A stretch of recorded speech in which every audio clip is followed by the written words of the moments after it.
Welcome to The Wrap. I'm Renita Young, here to take you through today's market action. So let's take a look at where markets closed to end the week. The small cap Russell 2000 saw the biggest drop by about 2.9%, followed by the Dow, which ended the week down about 2.4%. The S&P 500 and the NASDAQ 100 both ended the week in the red. Now taking a look at the leading and lagging sectors on the week, all 11 S&P 500 sectors ended the week in the red, with financials down by the most 3.6%, followed by healthcare and materials.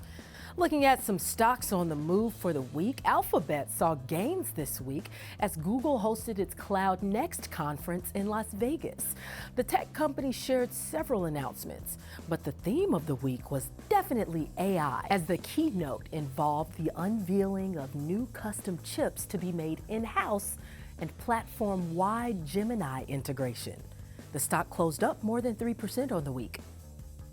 In other AI news, Apple saw gains this week after announcing plans to overhaul the Mac line with new AI-focused M4 chips in hopes that the switch may provide a boost to slower Mac sales, which fell around 27% in 2023. The stock ended the week around 4% higher.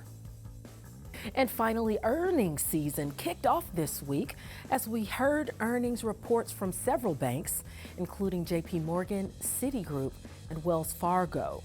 JPMorgan was the laggard of the group today, despite reporting earnings that beat expectations. The stock closed down around 7% on the week. Let's look at what to watch for next week. For data, on Monday, we'll see retail sales. Tuesday, we'll get you some housing data, as well as the Atlanta Fed. And then on Thursday, we'll see the Philly Fed and existing home sales. For earnings, on Monday, we'll hear from Goldman Sachs. Tuesday, more bank earnings with Bank of America and Morgan Stanley. Wednesday, we'll hear from Las Vegas Sands and Discover Financial.